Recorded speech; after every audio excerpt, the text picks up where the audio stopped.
Yo, so we all know that we can make money as cinematographers and photographers working directly with clients. But today I want to take a little bit of a step outside the box and talk about how you guys can make potentially hundreds, if not thousands of dollars on a weekly, monthly, quarterly, annual basis just renting out gear that you guys already have sitting on your guys' shelves. Today we're going to be talking about local gear rentals, why I rent out my gear, how I rent out my gear, and I'm going to show you guys an example of a kit that makes me about $80 per day. Starting off with reason number one why I rent my gear.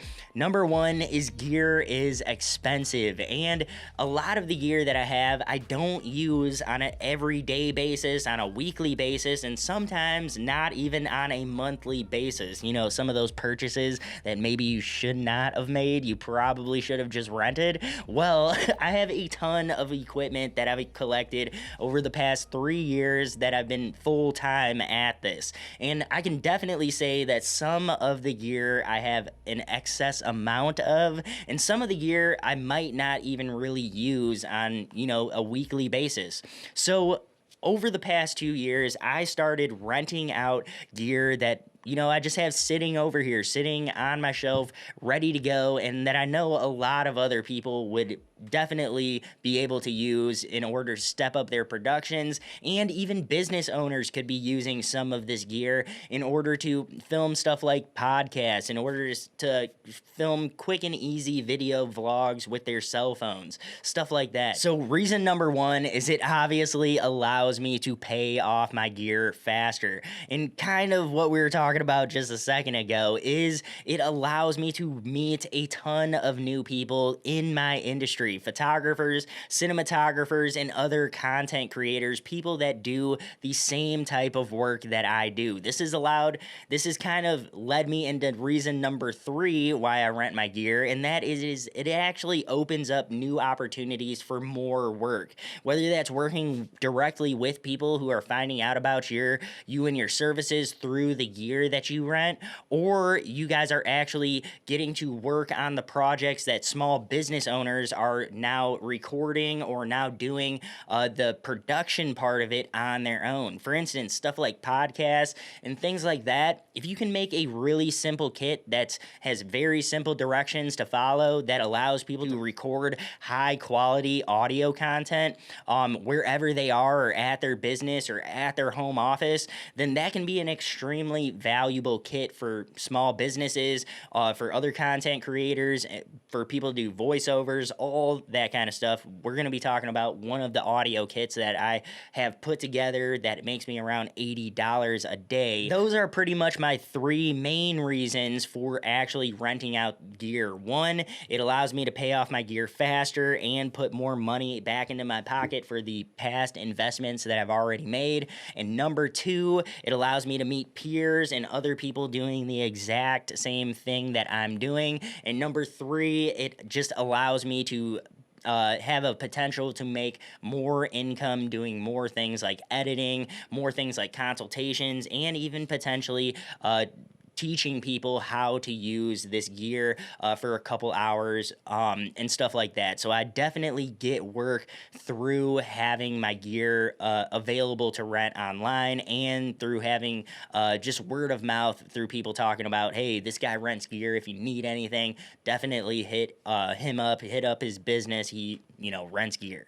So it's definitely worked out really, really well. So now that we actually talked about why I rent out my gear, let's talk about how I rent out my gear. Now, you guys could use something like ShareGrid, or I think there's another company called Parachute.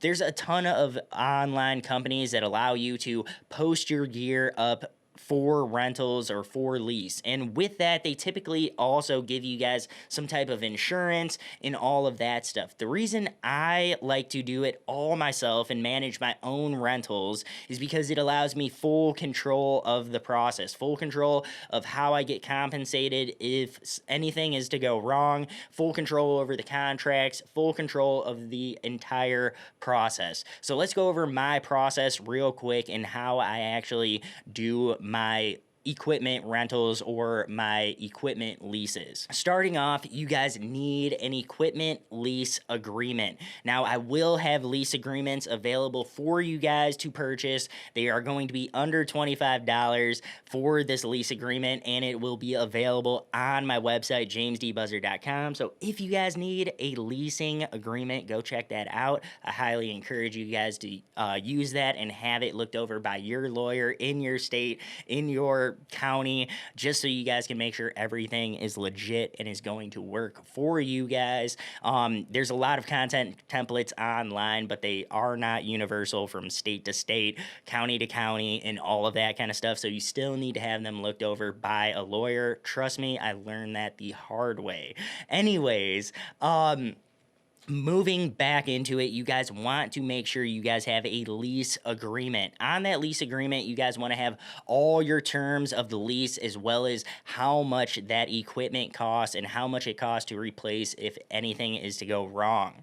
Additionally, on that contract, you guys also want to have a copy of the person leasing your guys' equipment's ID. You guys want to have a copy of that ID so that everything matches as far as the payments that you guys are taking, and if you guys have anything that goes wrong with this equipment rental, which is why I like doing local equipment rentals only really with people that I know or people that I've met, or people that I can directly look into them through social media and through the work that they've already put out. If they don't have work put out as a professional cinematographer and professional photographer, just don't rent to them. It's not going to be worth it.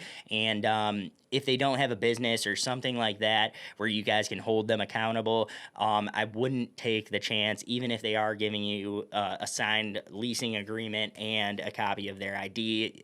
I'll let that be up to you guys, but I've had very, very good success just renting to people that have a professional presence online, or they are a business with a, legitimate business online that I can actually look up and know exactly who that person is. So I have not had any issues with my leasing agreements or anything like that. But moving on from leasing agreements, which is the most important part of your guys' lease, of this whole process, is that leasing agreement. You guys want to go ahead and assess the equipment that you guys have sitting over on your guys' equipment shelves. I'm looking at my equipment shelf right now.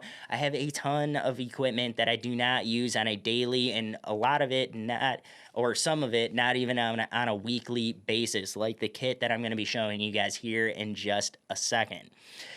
Now, after you guys have all of your equipment assessed, make sure that you guys can build a kit. The reason you guys want to build kits versus renting out individual items is because when you guys build an entire kit, it's going to be much more worth your guys' time in order to, one, post these. If you're going to post them on your website or something like that, it's going to be more worth your time to build that web page and build the back end of that. And it's going to be more worth your time to make these really quick 5-minute or so meetings to actually hand off the equipment and then make another additional quick little 5-minute meeting to get the equipment back. For me, for instance, I always meet everybody for my equipment rentals now that I have a studio at my studio. So it does take me about 5, 10, 15 minutes total to, run over there and do a really quick lease. So it does take me a couple minutes. This is not a completely passive income. So you do have to do a little bit of work once you guys have your, website, or you guys have your kind of word of mouth thing going on, to get these leases, to get actual leases going and out through the door. So this isn't a 100% passive income, but it's a great way to make money while you guys are sitting at home editing, or maybe you guys are at your studio for the day doing photo shoots and stuff like that. This is a great way to just start off the day making a little bit of money on something like a quick equipment rental or a quick kit rental. Once you guys have all of your kit put together, for me, for instance, what is busted out right now? But for me, for instance, I have this awesome audio kit right here, and it's in an awesome little Pelican case. So this Pelican case has every single thing that everybody is gonna need as far as an audio kit. I'll make sure I show you guys some B-roll, but it has all the cables, it has 2 microphones, it has the audio recorder that people will need, whether they're filming video or audio podcasts. So this is an awesome little 2 microphone kit. But yeah, so this is the kit that I put together. I have everything put together in a really nice waterproof Pelican case. The reason I have it in these Pelican cases is because, one, I found out that equipment rentals are very, very lucrative. Being able to rent out this gear total cost me about $900 for this case and everything in it. So with that being said, it only takes me about 9 or so rentals to actually pay off this gear. I rent out all my gear for about 10% of what the actual cost is per day. Now, my day rentals are really more like a 3-day rental. They can pick it up on day number 1, which is the scheduled time that they come to pick it up, use it the next day, and then they turn it in either that night or the following morning. So it's a little bit over a 1-day rental. They do get some leeway time the day before when they actually schedule the pickup, and then the day after is the day that we expect it to be back. So they do get a little bit of leeway, but I love giving it in a nice hard case so that I know all the equipment is protected during transportation, and I've done my part as far as doing my best to make sure that they have a good piece of hardware to transport all this equipment around in. Additionally, it's waterproof, all that kind of stuff, so I really don't need to worry about them having any kind of accidents as long as this case is closed. It could get hit by a truck and it'll probably still be good. So I love giving it to them in this Pelican case.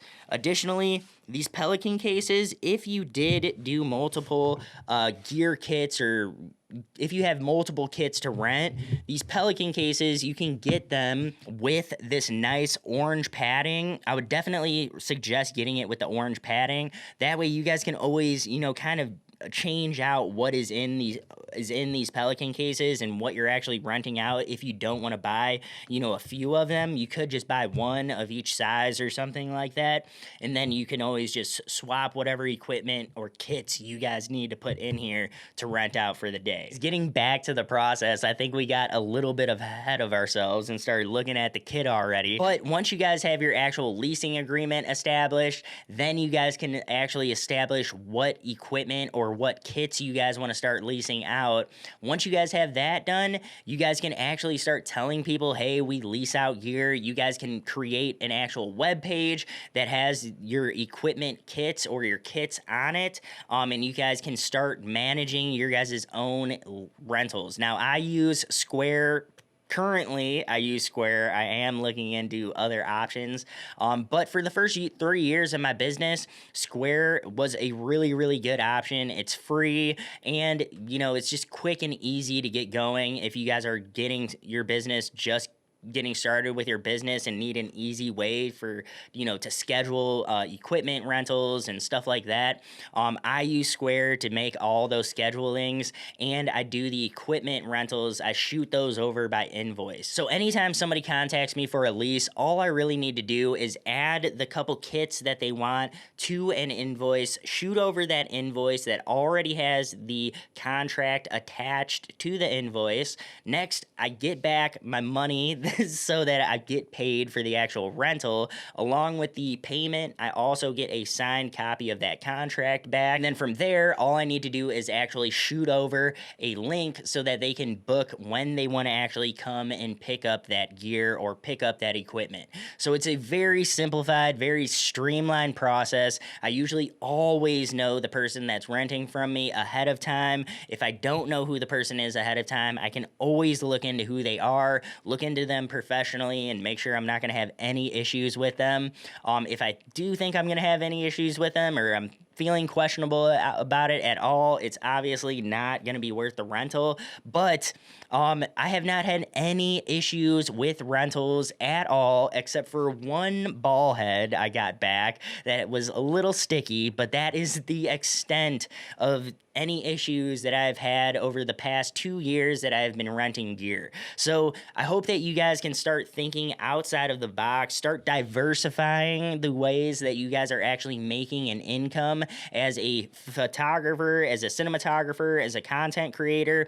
Definitely diversify the ways that you guys are making an income. You guys should not only be making an income shooting and editing, but you guys should also be making a little bit of an income doing some consultations, maybe even doing some rentals. That way, you know, if you guys break a leg or whatever the case may be, you guys aren't going to be completely dry when it comes to having a way to make money. So anyways, guys, I want you guys to start thinking outside of the box about how you guys can make money as a cinematographer, as a photographer, not just with your camera, but how other ways that you guys can make money in this industry, because there are a ton of different avenues and different routes that you guys can take. You guys don't have to go the same route as everybody else. There is a ton of different ways to get paid in this industry. And today I just wanted to go over one way that I've been able to make a couple $100s a week potentially on different gear kits that I've been renting over the past couple years, from lighting kits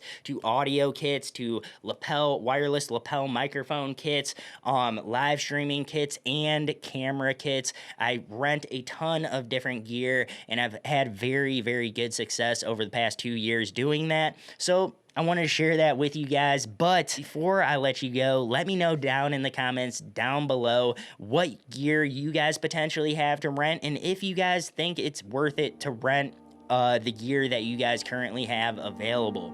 Anyways, that is all that I had for today. I will see you guys in the next one. Peace.